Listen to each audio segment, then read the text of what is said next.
ปลูกกล้วยต้นแรงหันมันไหมหมากอันนี้มาเขียบนะบ่ทันได้งามบัดนี้มันงามเลยงำต้องได้เอาออกเลยบรรดาทานเลยเนาะบ่เอาออกสิบ่ได้ตัวนี้บ่งำปานใดนี่มันใหญ่ตัวนี้งำนี่มันน้อยลงไปอันนี้ฮะเห็นบ่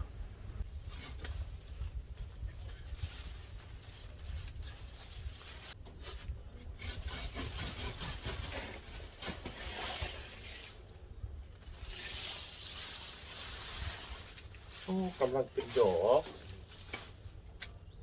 สิดายมันนี่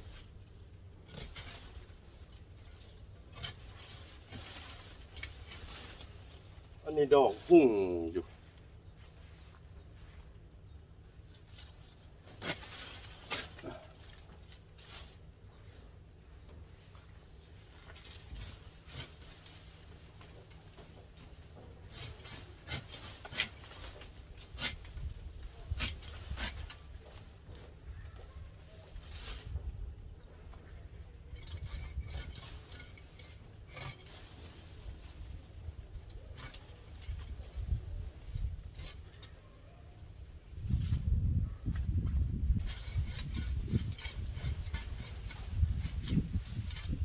มันแสงแดดกระดื้อ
ตัวนั้นป้า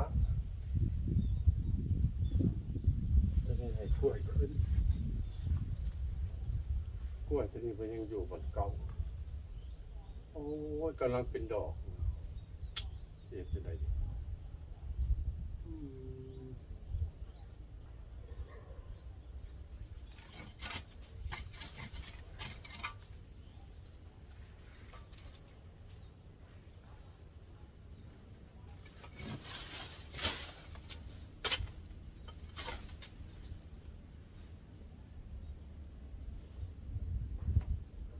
สิเอากล้วยหรือปูนมาจากไหนดี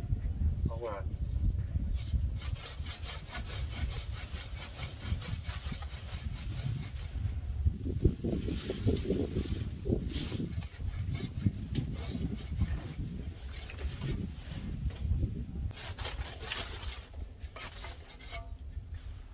นั่นแสงแดดเข้ามาแดดเลยเด้ป่าว่ามันสิใหญ่สำคัญต้องเอาตัวนี้ออก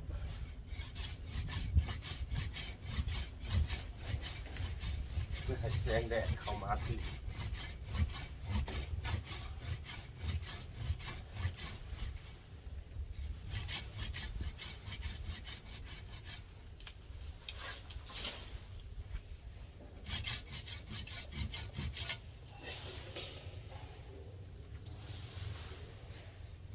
มาเขียบน้อยก็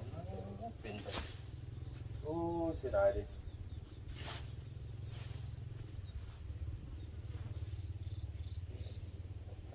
ก็กินสำคัญเป็น